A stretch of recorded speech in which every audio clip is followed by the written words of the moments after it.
Eu ainda era muito jovem quando aconteceu o primeiro evento paranormal da minha vida. Era 1990 e eu estava no primeiro ano do ensino fundamental. Morávamos no Rio Grande do Sul, em uma região bastante tranquila, com casas comuns e ruas onde quase nada acontecia. Eu estudava em uma escola particular, daquelas bem cuidadas, com pátios limpos e salas grandes, onde tudo era bastante organizado. Eu tinha 6 anos e, naquela época, meu mundo se resumia à escola, minha casa, minha mãe e algumas atividades extras, como as aulas de natação. Foi justamente na escola que conheci Rebeca. Desde o início dava para perceber que ela era diferente das outras crianças. Era muito menor, bem magrinha, e estava sempre em uma cadeira de rodas. Ao lado dela havia um tanque de oxigênio que a acompanhava o tempo todo. Naquela idade, eu não entendia realmente o que significava ela estar doente. Eu só sabia que Rebeca havia nascido assim e que o corpo dela não funcionava como o dos outros. Apesar disso, ela era uma menina muito agradável. Estava sempre de bom humor e quase nunca reclamava. Um pequeno grupo de meninas tentava conviver com ela da forma mais normal possível. Adaptávamos as brincadeiras para que ela pudesse participar, empurrávamos com cuidado a cadeira dela durante o recreio ou simplesmente sentávamos ao seu lado para conversar. Eu me lembro dela como alguém muito tranquila, como se estivesse acostumada a observar mais do que correr ou gritar como os outros. Os meses se passaram e o fim do ano letivo estava se aproximando. Faltavam algumas semanas para as férias quando Rebeca chegou um dia à sala acompanhada da mãe. A professora pediu que prestássemos atenção. A senhora nos explicou que Rebeca não poderia terminar o ano conosco porque precisava se preparar para uma cirurgia. Não era a primeira. Apesar da pouca idade, Rebeca já havia passado por várias intervenções cirúrgicas. A verdade é que acho que nunca nos explicaram direito qual era a doença dela, e acredito que naquela idade eu também não teria entendido. Eu só sabia que ela ia se ausentar e que não estaria conosco no encerramento do ano escolar. Antes de ir embora, Rebeca e a mãe nos deram saquinhos com doces e biscoitos. Cada um tinha um papelzinho que dizia: "Obrigada por ser meu amigo. Nos vemos no próximo ano." Eu guardei o meu, convencida de que isso realmente aconteceria. As férias começaram e minha rotina mudou um pouco. Pela manhã eu tinha aulas de natação. Voltava para casa cansada, com o cabelo molhado e ainda cheirando um pouco a cloro. Em um desses dias, numa manhã em particular, minha mãe ficou embaixo conversando com uma vizinha que a abordou quando chegamos. Algo bastante comum, já que minha mãe tinha muitas amigas no bairro. Eu subi sozinha para o meu quarto sem pensar em nada fora do normal. Mas quando abri a porta, ela estava lá. Rebeca estava no meu quarto. Estava sentada na minha cama como eu nunca a tinha visto. A primeira coisa que notei foi que ela não estava na cadeira de rodas. Também não tinha o tanque de oxigênio, e não havia nada que indicasse que ela estava doente. Ela parecia, por assim dizer, completamente normal como qualquer outra menina da idade dela. Eu não me assustei, pelo contrário, fiquei muito feliz em vê-la. Me aproximei, a abracei e me sentei ao lado dela. Para mim, simplesmente Rebeca tinha voltado. Em algum momento mencionei a cirurgia dela, convencida de que tudo tinha corrido bem. Foi então que ela sorriu e disse: "Sim, eu me sinto melhor do que nunca." E não voltamos a falar do assunto. Começamos a brincar. Não lembro exatamente do que, pois brincamos de muitas coisas e passamos bastante tempo juntas. Facilmente poderiam ter sido 2 horas ou mais. Enquanto isso, a casa seguia como sempre. Minha mãe estava embaixo. Depois de conversar com a vizinha, eu a ouvi fazendo as tarefas de casa, preparando comida e abrindo gavetas. Tudo acontecia com total normalidade, até que de repente, sem aviso algum, Rebeca parou de brincar e me disse que precisava ir embora. Aquilo me pareceu estranho. Naquele momento, o telefone não tocou, e ninguém bateu à porta. Também não ouvi a mãe dela. Ainda assim, não me pareceu algo alarmante. Rebeca então se levantou do chão, despediu-se acenando com a mão e saiu do meu quarto pela porta, caminhando tão normalmente quanto qualquer outra pessoa. E foi isso. Por alguma razão, naquele momento eu não contei nada à minha mãe. Eu tinha passado uma tarde muito divertida com minha amiga e, de certa forma, quis guardar aquilo só para mim. Talvez uma semana depois, perto da hora do almoço, o telefone da casa tocou. Minha mãe atendeu e foi para a cozinha, fechando a porta, algo que ela normalmente não fazia. Quando saiu, o rosto dela estava diferente. Estava abatida, com os olhos cheios de lágrimas, embora nenhuma tivesse caído. Ela veio até mim, sentou-se ao meu lado e me abraçou de leve. Explicou que a vida é um instante e que às vezes esse instante não dura o mesmo para todos. Rebeca não tinha se recuperado bem da cirurgia. Algo deu errado com a anestesia e não conseguiram acordá-la. Ela havia falecido. Minha mãe também me explicou que não nos avisaram antes porque a família, em sua imensa dor, apenas pensou em levá-la e enterrá-la no lugar de onde eram originários. A família de Rebeca não era dessa cidade, pois tinham vindo para cá em busca de melhores tratamentos. Naquele momento eu não aceitei. Insisti que tinha visto Rebeca alguns dias antes, que havia caminhado e brincado como qualquer outra criança. Uma mistura de dor e confusão tomou conta de mim. Eu discutia com minha mãe dizendo isso, mas ao mesmo tempo chorava inconsolavelmente. Minha mãe me abraçou e disse que com certeza tinha sido um sonho, que Rebeca não poderia ter ido sozinha até a nossa casa, já que ela nem sequer conseguia andar. Mas eu tinha absoluta certeza do que tinha visto, e de que minha amiga tinha ido me visitar. E talvez tenha sido assim, só que não da forma física que eu acreditava.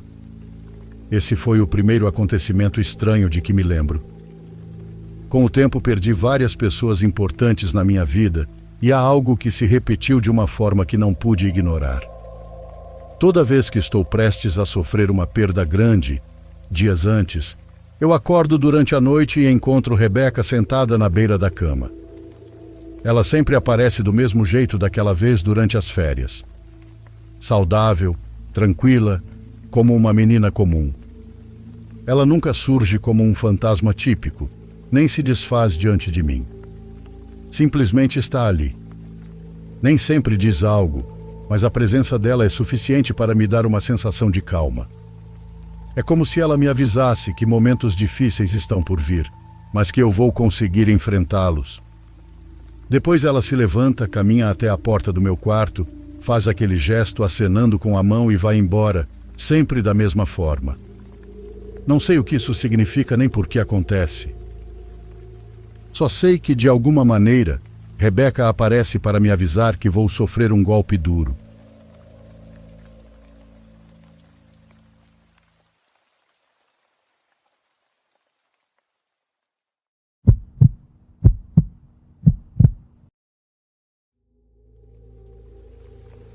Se minha família, amigos ou conhecidos tivessem me contado o que aconteceu comigo e com meus primos, eu teria dito que estavam enganados. Na verdade, diria que essas coisas não são possíveis, que quem acreditaria numa barbaridade dessas? No entanto, isso não é algo que apenas me contaram. Em parte, e acho que isso teve a ver com quem completou o que nos aconteceu, foi assim que pude ter certeza de tudo. Quando éramos crianças, costumávamos ir ao rancho dos meus avós. Eles tinham uma propriedade rural imensa, na beirada de onde a estrada virava lama quando chovia. Não havia vizinhos por ali. Isso foi há muitos anos, quando nem todos os terrenos estavam ocupados. Meus tios e meus pais nunca queriam muito nos deixar lá, mas meus avós insistiam para que ficássemos sob os cuidados deles. Nós nunca fomos crianças problemáticas. Éramos 5 primos ao todo, com idades entre 8 e 12 anos quando isso que vou contar acontecia, porque foram vários anos em que isso se repetiu. Como nunca dávamos trabalho, meus 2 avós conseguiam cuidar de nós. Eles não eram tão idosos naquela época. Ajudávamos bastante nas tarefas do rancho e tudo corria bem. Mas acontecia que à noite, não sempre, mas às vezes, eles nos mandavam entrar rápido para dentro de casa. Nós gostávamos de brincar no quintal, que para nós era enorme. Porém, de repente, meu avô saía depressa e dizia: "Venham para cá, rápido, entrem." Isso sempre acontecia quando começávamos a ouvir, lá pelo campo, alguém nos assobiando. Aquele assobio eu me lembro bem. Não era como alguém cantando uma música, mas como se estivesse tentando chamar nossa atenção. O som ia se aproximando, mas nunca víamos ninguém. Só me lembro daqueles assobios ecoando por todo o campo, sempre à noite. Não víamos nada porque fora dos limites do rancho estava completamente escuro. Então entrávamos correndo. Meus avós nunca quiseram nos dizer o que era ou quem era. Nós insistíamos, mas éramos ensinados a obedecer quando um adulto dizia não. E como quase nunca levávamos bronca deles, percebíamos que nesse assunto eles ficavam realmente rígidos. Então apenas obedecíamos. Entre nós comentávamos que talvez fosse algum vizinho bêbado. Isso fazia sentido para crianças. Às vezes nos diziam para não nos aproximarmos de tal pessoa quando íamos à loja, e sabíamos que havia adultos que bebiam demais. Então, para nós, aquilo sempre foi algo assim. Ouvíamos o assobio, meu avô aparecia e entrávamos. O tempo passou e crescemos. Alguns primos já eram maiores de idade, outros tinham 16 ou 17 anos, quando voltamos ao rancho dos meus avós para uma visita com meus pais e tios. Foi um dos meus primos que puxou o assunto, porque fazia muito tempo que não nos reuníamos ali. Meus avós já não moravam mais no rancho, só iam de vez em quando. Estávamos do lado de fora, sentados em cadeiras de balanço, quando ele perguntou sobre aquele assobio, dizendo que agora já éramos grandes e que podiam nos contar a verdade. Meus avós se entreolharam, depois olharam para meus pais e meus tios. Foi então que começaram a nos contar algo que nos fez perceber que nossos pais e tios já sabiam do que se tratava. Meu avô, principalmente, foi quem explicou que, quando éramos crianças, aquilo não acontecia sempre, como eu disse antes.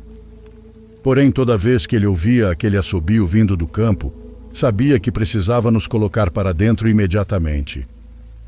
Porque quando meus pais e meus tios eram pequenos, aquilo também acontecia com eles. Queria dizer que algo lá fora estava se aproximando. Meus avós nunca souberam exatamente do que se tratava, até que um dos meus tios trouxe o mistério para perto. Justamente aquele, só naquele dia, nos explicaram por que nunca ia ao rancho. E quando digo nunca, é nunca mesmo. Jamais o vimos pisar naquele lugar. Isso aconteceu porque, quando eram crianças, esse meu tio entrou correndo uma noite dentro de casa. Meus avós perguntaram o que tinha acontecido, se ele tinha se machucado ou algo assim. Enquanto examinavam o corpo dele, meu tio dizia que uma menina muito grande tinha se aproximado dele vinda do campo. Naquela noite, meu avô saiu para fora, como ele nos contou, e viu que do lado de fora do rancho, pelo campo, vinha exatamente o que meu tio descrevia. Se tratava de uma menina alta assobiando. Ela ia ficando visível aos poucos pela luz fraca que vinha do rancho e olhava diretamente para o meu avô. Meu avô saiu com a espingarda que tinha em casa. Isso foi há muitos anos, então imaginem que era algo muito comum ter uma arma em casa naquela época. E aquela coisa foi embora assobiando o tempo todo. Essa menina, dizia meu avô, era como uma criança mesmo, de uns 5 ou 6 anos, moreninha, cabelo preto, com roupas simples de criança de rancho. Mas apesar de parecer uma criança pequena, ele calculava que ela tinha cerca de 1,80 m de altura. Aquilo não correspondia em nada à aparência de uma menina daquela idade. Por isso, ele sabia que aquilo podia ser qualquer coisa, menos o que aparentava ser. Meu avô ria quando nos contava isso, e dizia que foi ali que começou a acreditar em fantasmas, porque aquilo não podia ser algo normal. Depois disso, eles foram passar alguns dias em outra casa que tinham, e quando cresceram um pouco mais, aquilo não voltou a acontecer. Mas desde que nós, os netos, começamos a passar noites naquele rancho, os adultos perceberam que a menina, ou o que quer que fosse, tinha voltado. Só que dessa vez, ninguém mais a viu. Apenas ouviam o mesmo assobio. Um som que nós, os primos, lembramos muito bem.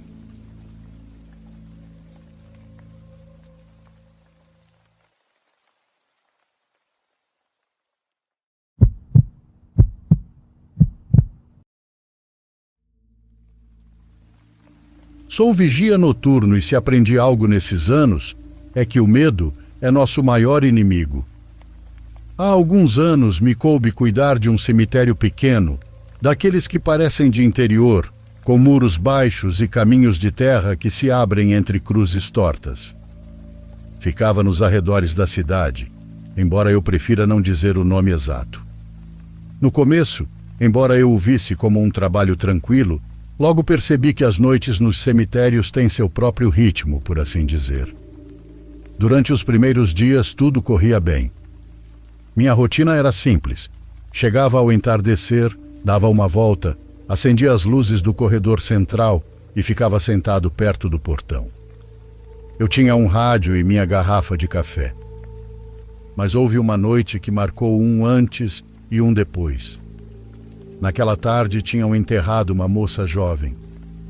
Dizem que ela havia falecido repentinamente por uma causa no coração. O velório foi na casa, mas o enterro aconteceu ao anoitecer.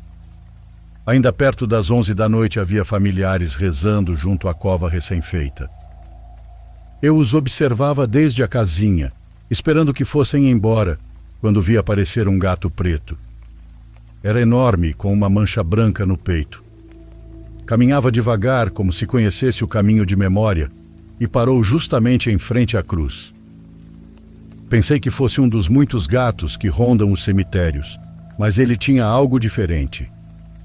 Ele não fugia das pessoas, pelo contrário, se aproximava e parecia observá-las. Uma senhora, que depois soube que era tia da falecida, apontou para ele com o rosário na mão e disse que não se aproximasse mais. "É de mau agouro", murmurou. O resto ignorou, mas o gato não.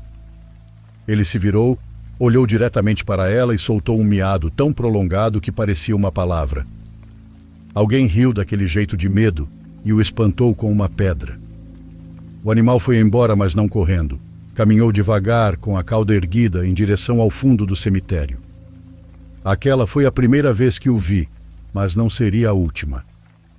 Naquela noite, quando tudo ficou vazio, comecei minha ronda.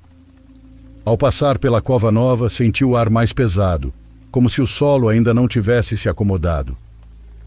E ali estava de novo o gato, sentado sobre um monte de terra fresca, me olhando. Tinha os olhos semicerrados, brilhantes, e de repente, e isso eu juro, o gato falou. Não foi um miado normal, foi uma voz humana quase em sussurro. "Leite."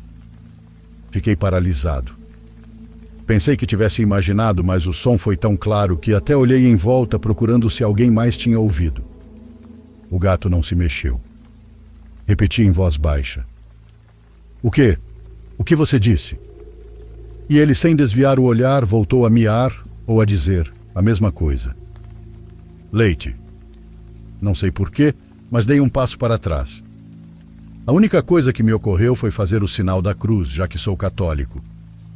O gato abaixou a cabeça, caminhou em círculos sobre a cova e desapareceu entre os ciprestes. Na manhã seguinte, contei ao encarregado e ele riu. "Ah, então você já encontrou o do peito branco", me disse. "Dizem que ele aparece quando há velório sem reza completa. Não faz mal, deixa um pouco de leite e você vai ver que ele não volta." Não acreditei, mas algo no tom dele me fez pensar que não era brincadeira. Naquela noite levei uma xícara de leite e a deixei sobre o túmulo.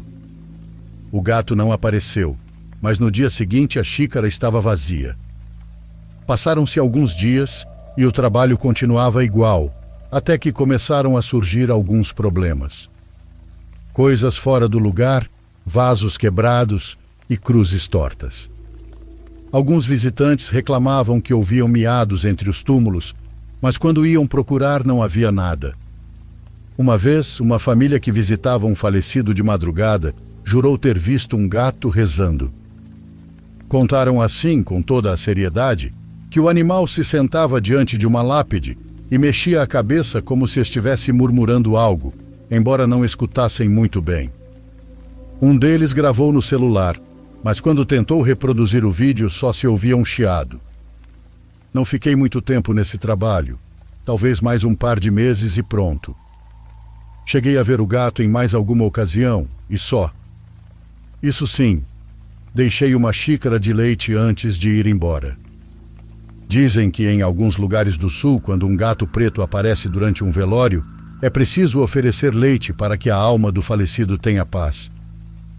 Não sei se isso é verdade, mas desde aquela noite, quando ouço um miado na escuridão, não espanto o animal, apenas deixo que passe.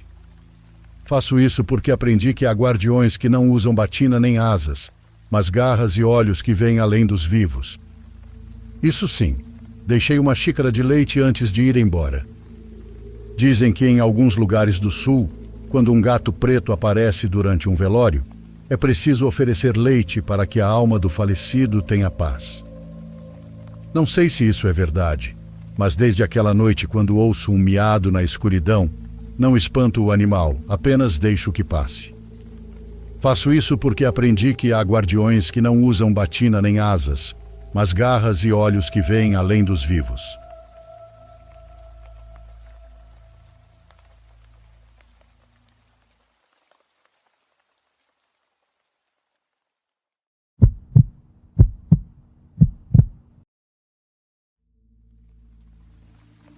Às vezes penso que os hospitais guardam histórias que não têm o direito de existir fora de suas paredes. Não falo apenas de doenças ou mortes. Falo de coisas que ficam como ecos, presas nos corredores, nos plantões noturnos e nos quartos onde a luz quase não alcança. Sou enfermeira de tomografia há 8 anos. Trabalho em um hospital grande na Cidade do México, em um turno que quase ninguém quer pegar, o turno noturno. A mim não incomoda, pois o silêncio me ajuda a me concentrar. Mas também é nesse turno que acontecem as coisas das quais ninguém quer falar em voz alta. Esta história começou há 2 anos, na época em que minha filha tinha apenas 8 meses. Minha mãe me ajudava a cuidar dela enquanto eu voltava do plantão, e todas as noites, por volta das 3 da manhã, eu aproveitava meus 5 minutos de descanso para escrever uma mensagem e saber se estava tudo bem. Nunca imaginei que essas ligações seriam o início de algo que eu classifico como impossível. Na primeira noite tudo parecia normal. Naquela madrugada escrevi para minha mãe perguntando se estava tudo bem com a menina. Ela respondeu em 1 minuto e disse: "Sim, minha filha, ela está dormindo. Seu gato está embalando ela." Eu ri naquele momento, porque eu não tinha gato. Pensei que fosse brincadeira, uma forma de dizer que a bebê tinha dormido fácil. Mas, segundos depois, chegou um áudio. Ouvi com um fone para não alertar os médicos. Era a voz da minha mãe sussurrando: "Filha, você consegue ouvir isso?" Ao fundo havia uma voz, e não era um miado. Não era um animal. Era algo que não parecia humano, mas tampouco animal. Era como se alguém tivesse misturado um miado grave com uma melodia suave. Para ir direto ao ponto, era uma espécie de canto rouco e lento, que repetia a mesma cadência uma e outra vez, como se estivesse embalando. Meu coração afundou no estômago. Voltei para casa o mais rápido que pude. Eram quase 7 quando cheguei. Minha mãe estava na cozinha, tremendo dos pés à cabeça. "Eu não vi nada estranho", me disse. "Só ouvi que a menina parou de chorar e aquela coisa estava cantando para ela." A bebê estava tranquila, dormindo profundamente, mas no berço havia algo que eu não tinha colocado ali. Vi que era um pequeno tufo de cabelo escuro, como se tivesse sido arrancado. Não se assuste, filha, disse minha mãe. Talvez seja do cobertor. Mas eu sabia que não era do cobertor. Na segunda noite tive plantão novamente. Eu continuava pensando naquele áudio, repassando-o na minha cabeça. Não mostrei a ninguém. No hospital já tinham me visto cansada antes, mas se eu dissesse que algo cantava no quarto da minha bebê, iam achar que eu precisava de descanso ou de psiquiatria. Às 3h58 da madrugada, meu celular vibrou. Era outro áudio. Ouvi com medo. Primeiro se escutava minha mãe respirando rapidamente, depois algo raspando o chão e então a mesma voz. Aquele canto, aquela mistura impossível entre um miado e uma melodia infantil, como se um gato tentasse imitar uma canção de ninar, mas com um tom antigo e estranho. Mas agora por trás havia um murmúrio de palavras que eu não entendia, como se alguém tentasse dizer frases completas usando apenas pedaços.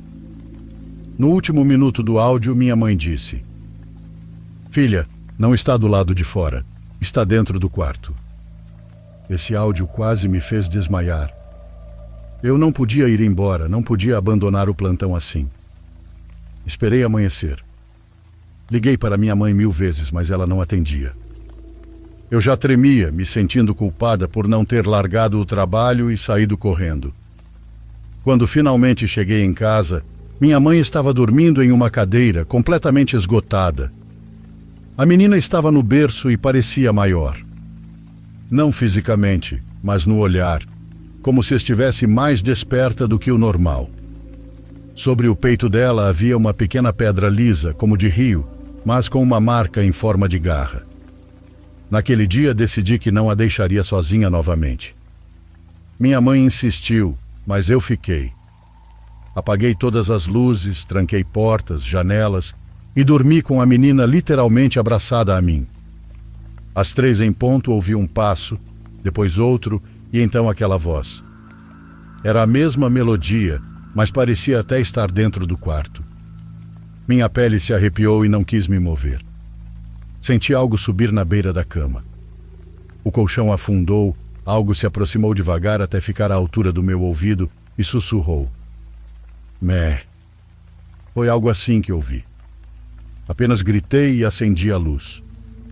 Não havia nada. Nada, exceto a sensação de que algo caiu da cama e rolou até meus pés. Os dias seguintes foram um caos. A menina chorava sem parar quando não estava comigo, e minha mãe começou a rezar dia e noite. Levei a pedra com a marca de garra a uma amiga que entende de coisas de bruxaria. Ela olhou e empalideceu. "Isso é um tipo de troca", me disse. "Algo está cobrando porque você deu a ele o que queria. Quando você o escutou, você o alimentou." Não entendi e não queria entender. "E o que ele quer?" perguntei. "Que a menina o escute." "Para quê?" perguntei de novo. "Para fazê-la dormir." Ela me olhou com uma expressão que eu nunca tinha visto antes, entre pena e terror. Existem seres que fazem as pessoas dormirem para protegê-las, e existem seres que as fazem dormir para ficar com aquilo que vigiam. Minha amiga me deu alguns remédios para afastar aquela coisa, seja lá o que fosse. Parece que funcionou de alguma maneira. Cheguei a ouvir o gato novamente e tive coragem de olhar por uma das janelas e eu o vi. Desta vez sim, vi à distância. Era um gato enorme, magro, de olhos amarelos que pareciam humanos. Ele se desfez em 1 segundo, como se a luz o tivesse desintegrado. Desde aquela noite não voltou. O que mais me aterrorizou foi que na manhã seguinte, ao olhar o berço da minha filha, percebi que havia alguns restos de pelos de gato. Não sei se alguém mais já passou por algo parecido. Obviamente não acredito que todos os gatos sejam maus, mas também já ouvi histórias sobre bruxas que se transformam em animais, e eu penso que talvez isso tenha sido o que estava visitando minha filha.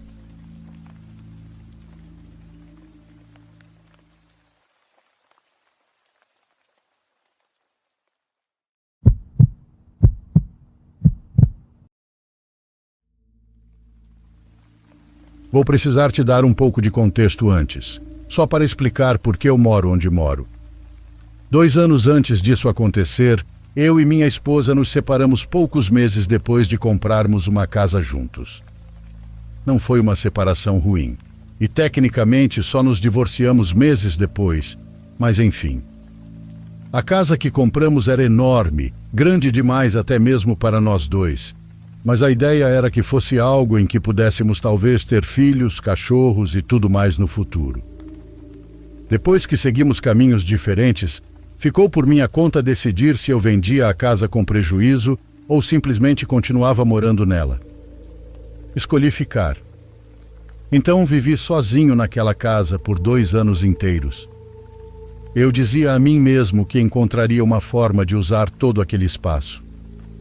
Como eu trabalhava em casa, pensei que poderia usar um quarto como escritório, outro como sala de exercícios e ainda ter um quarto separado para dormir, para que a casa não parecesse tão vazia.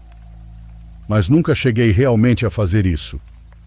A casa inteira, enorme, ficou praticamente oca e vazia. Se você abrisse uma porta aleatória, havia uma grande chance de não haver nada atrás dela além de um cômodo empoeirado e sem uso. Eu nem entrei em metade dos quartos por meses seguidos. Eu não me importava tanto com isso, mas às vezes vinha aquela sensação estranha de estar sozinho em uma casa gigante e vazia. Isso, somado à solidão em geral, acabou me levando a decidir fazer algo que eu já queria há anos: adotar um cachorro de um abrigo. Foi aí que tudo começou. Encontrei uma cachorrinha pequena de 8 meses, chamada Pipi. Ela era uma vira-lata, e eu a busquei depois do trabalho em um abrigo que ficava a cerca de 3 horas da minha casa. Quando finalmente cheguei em casa, já eram por volta das 8 da noite. Deixei ela andar um pouco pelo quintal e depois a levei para dentro, para conhecer a nova casa. No abrigo, Pipi era muito animada, feliz e cheia de energia, e também foi assim durante a viagem de carro.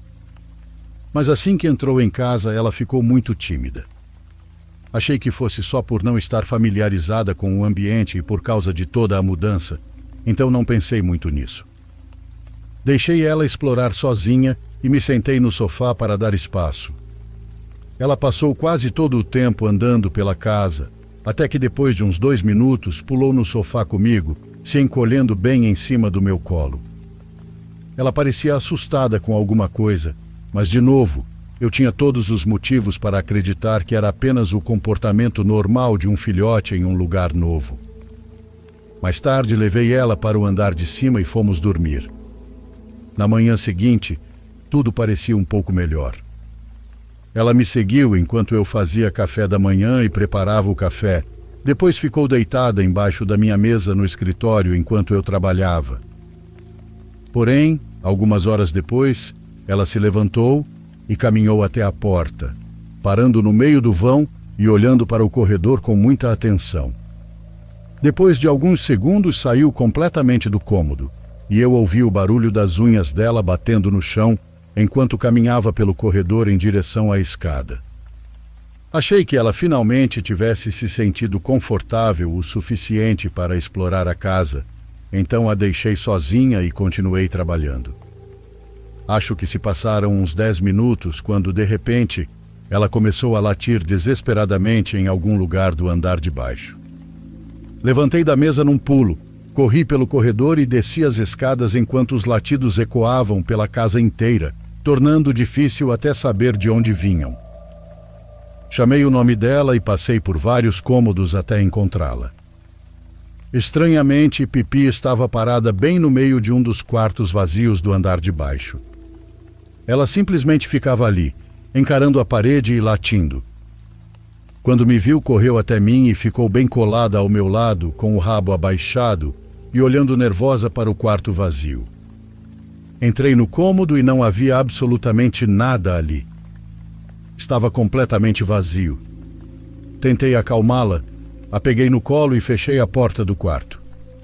Levei Pipi de volta para o andar de cima, no escritório, e depois de alguns minutos voltei a trabalhar. O resto daquele dia foi tranquilo. Quando terminei o trabalho, levei ela para passear pela região. Depois, passamos a noite assistindo TV e subimos para dormir às 10 horas. Mas no meio da noite eu acordei. Não foi por causa de um barulho nem nada do tipo. Acho que foi só uma sensação. Sentei na cama e vi Pipi parada bem em frente à porta do quarto, com as orelhas em pé e o olhar fixo na fresta da porta. Chamei o nome dela, mas ela não se mexeu. E, sinceramente, não sei exatamente como ou porquê, mas me deitei de novo e voltei a dormir sem pensar duas vezes. Nem consigo acreditar que consegui fazer isso agora que estou lembrando.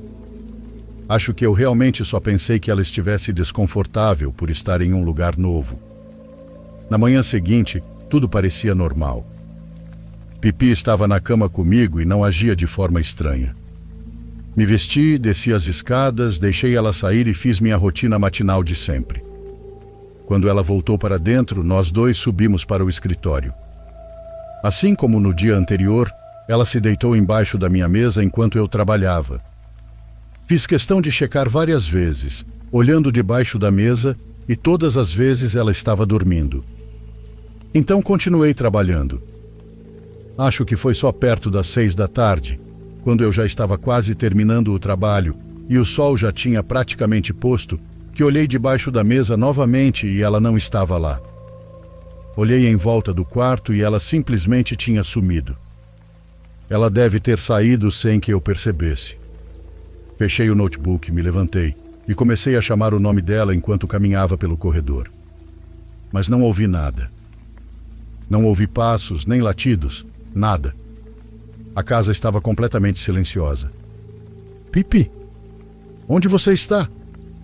Minha voz ecoava pela casa. Senti uma sensação angustiante tomar conta de mim enquanto eu caminhava pelo corredor e descia para o primeiro andar. Não havia sinal algum dela. O silêncio era tão grande que eu conseguia ouvir meu próprio coração batendo. Andei pelo corredor seguinte, que levava ao quarto onde eu a havia encontrado no dia anterior. Quando me aproximei, percebi que a porta não estava totalmente fechada. Estava entreaberta, e eu tinha certeza de que não a havia deixado assim. Empurrei a porta para abrir mais. Pipi estava sentada no canto mais distante do quarto, tremendo e olhando diretamente para a porta onde eu estava. Ela parecia aterrorizada, como se houvesse outra coisa na casa conosco. Aquilo me deu um impulso de olhar para trás antes de me aproximar dela, e quando olhei, consegui ver por um instante alguém espiando pelo corredor, perto da escada. Recuei rapidamente para dentro do quarto, bati a porta e a tranquei, indo em direção a Pipi. Alguns segundos depois, passos silenciosos começaram a ecoar pelo corredor. Ele veio até parar do outro lado da porta. Pipi começou a choramingar baixinho, ainda encolhida no canto, encarando a porta. Eu estava com tanto medo que mal conseguia me mexer. Fiquei parado no meio do quarto, esperando algo acontecer. A pessoa do outro lado da porta também não se moveu por um tempo, até que começou a caminhar silenciosamente de volta pelo corredor. Era assustador o quão confiante aquilo parecia. Não estava correndo nem nada do tipo. Parecia que nada o afetava, ou que tudo aquilo era exatamente o que ele queria. Isso me fez pensar no que exatamente aquela pessoa estava fazendo ali. Depois disso, não ouvi mais nada. Acho que fiquei naquele quarto com a Pipi por uns 30 minutos. Eu simplesmente não conseguia me mover. Quando finalmente abri a porta, olhei pelo corredor escuro e lá no fim, consegui ver que a porta da frente estava escancarada. Torci para que isso significasse que quem quer que fosse já tivesse ido embora. Corri para o andar de cima, peguei meu celular e liguei para a polícia. Enquanto estava lá em cima, percebi várias portas abertas que eu sempre mantinha fechadas. Assim que peguei o celular, voltei correndo para junto da Pipi e fiquei trancado naquele quarto até a polícia chegar. Eles revistaram não só a casa, mas também vários hectares ao redor e não encontraram ninguém. Nenhum sinal de que o invasor ainda estivesse por ali. No entanto, encontraram indícios claros de que alguém havia estado vivendo dentro da minha casa. Em um dos quartos do andar de cima, o que ficava bem ao lado do meu escritório, havia vários objetos aleatórios que indicavam que alguém estava morando ali, talvez há meses. E pior ainda, parecia que essa pessoa passava os dias dormindo dentro do closet, para que eu não a visse nem a ouvisse. Claro que ao trazer a Pipi para casa, ela provavelmente sentiu que havia outra pessoa ali conosco. Isso me faz lembrar da noite em que acordei e encontrei ela encarando a porta. Ele poderia estar andando pelo corredor, bem do lado de fora do quarto. E quanto ao quarto em que ela latia para a parede ou para o teto, era exatamente o cômodo que ficava embaixo daquele que a pessoa usava como esconderijo. Ela pode ter ouvido ele se movimentando lá em cima ou algo assim. Depois de tudo isso, o acontecimento foi o suficiente para finalmente me fazer vender a casa e me mudar para um lugar menor, levando a Pipi comigo. Ela é, sem dúvida, a melhor companheira que eu poderia ter pedido.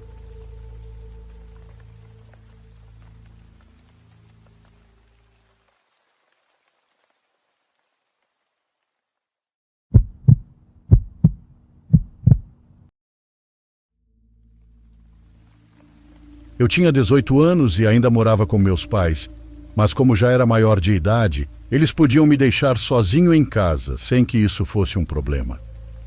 Essa foi uma das vezes em que meus pais viajaram e ficaram fora por alguns dias. Nossa casa não tinha nada de especial, era apenas uma casa típica de bairro. E em dias assim, eu normalmente ficava em casa assistindo TV ou jogando videogame. Eu não tinha carro, então a menos que eu quisesse caminhar por 30 minutos para comprar algum fast food, não havia motivo para sair de casa. De manhã fiquei praticamente algumas horas deitado na cama assistindo TV, até finalmente me levantar para começar o dia e descer para a cozinha. Quase assim que cheguei lá embaixo e comecei a fazer o café da manhã, um amigo meu me mandou uma mensagem. Achei que ele só estivesse esperando eu entrar online, então terminei de preparar o café da manhã antes mesmo de olhar a mensagem.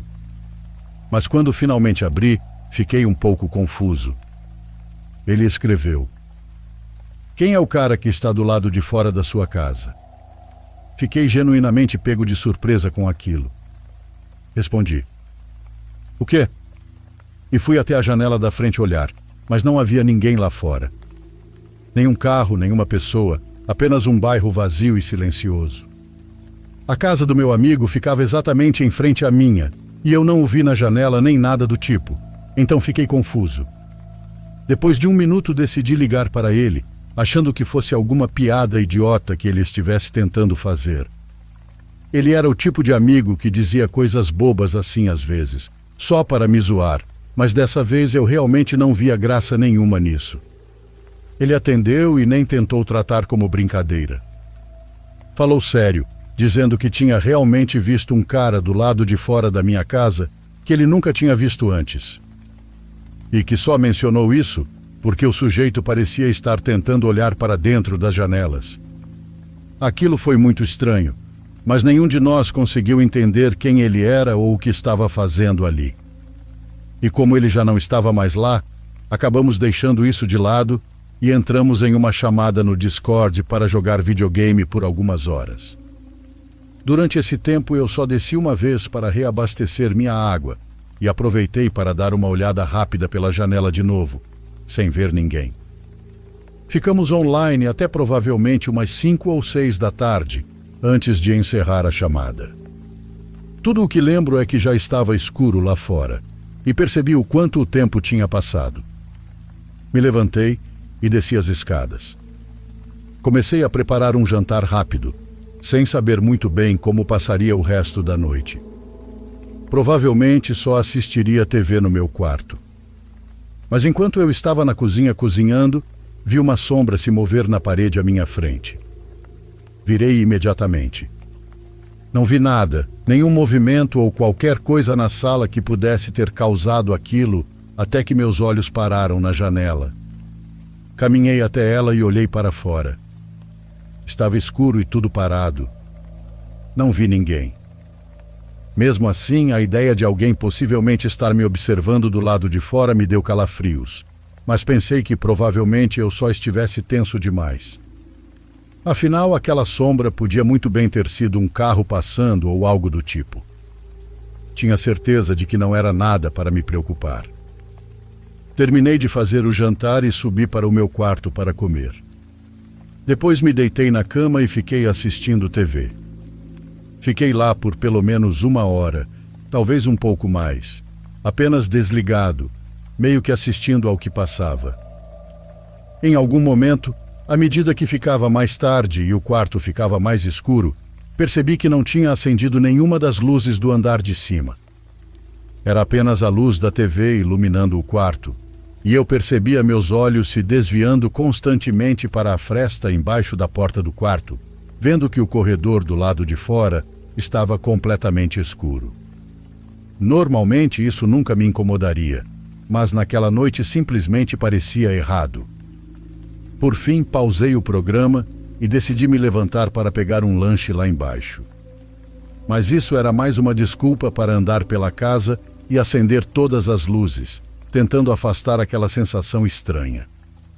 No entanto, assim que abri a porta do quarto, a sensação piorou. Parecia que a casa estava silenciosa demais e o corredor estava assustadoramente escuro. Acendi a luz, vi que era apenas um corredor vazio e me senti idiota, ou quase irritado comigo mesmo, por estar com tanto medo. Então desci as escadas. Antes de pegar o lanche, conferi as janelas. A paranoia que eu estava sentindo não era algo que eu achasse que já tivesse sentido antes, pelo menos não nesse nível. Eu até deixei todas as luzes acesas no andar de baixo, sabendo que não pretendia voltar lá antes de ir dormir, só para não ter que pensar em tudo ficar completamente escuro ali. Comecei a subir as escadas novamente, mas no meio do caminho eu parei. Achei que tinha ouvido algo que parecia meus próprios passos ecoando pela casa, mas não soava certo, e eu nunca tinha ouvido a casa ecoar daquele jeito antes. Desci alguns degraus e subi de novo, e o som não se repetiu. Fiquei ali parado por um momento, repetindo na minha cabeça o que tinha ouvido. Senti meus olhos se arregalarem e meu coração começar a disparar, antes de sair correndo escada acima, entrar no meu quarto, trancar a porta e ligar para a polícia. Eu tinha 100% de certeza de que o que eu tinha ouvido eram os passos de outra pessoa dentro da casa, acompanhando os meus. Quase como se estivessem imitando meu caminhar, para que eu não percebesse alguém vindo atrás de mim. Enquanto eu estava parado na escada pensando nisso, percebi que era exatamente assim que soava. Depois que a polícia já estava a caminho, liguei para o meu amigo, perguntando se ele tinha visto alguma coisa. Ele disse que não, mas foi até a janela da frente enquanto falávamos ao telefone, tentando olhar em volta. Alguns minutos depois, de repente ele disse: "Merda!" E contou que viu um cara saindo pela lateral da minha casa e correndo em direção às árvores. Disse que parecia ser o mesmo cara que tinha visto antes. Fiquei sem conseguir falar por um bom tempo, aterrorizado por perceber o quão certa estava aquela sensação paranoica de não estar sozinho. Quando a polícia chegou, fiquei do lado de fora com eles enquanto faziam toda a investigação. Meu amigo também saiu e conversou com os policiais. Isso não levou a muita coisa, além da promessa de procurar e entrar em contato caso surgissem pistas. No entanto, eles comentaram que aquilo lembrava um caso parecido ocorrido algumas semanas antes. Um garoto também estava sozinho em casa e um sujeito ficava rondando do lado de fora, até que chegou a se aproximar da janela e tentar convencer o garoto a deixá-lo entrar. Em ambos os casos, porém, não ficou claro o que ele pretendia fazer. Sequestro é a resposta mais óbvia.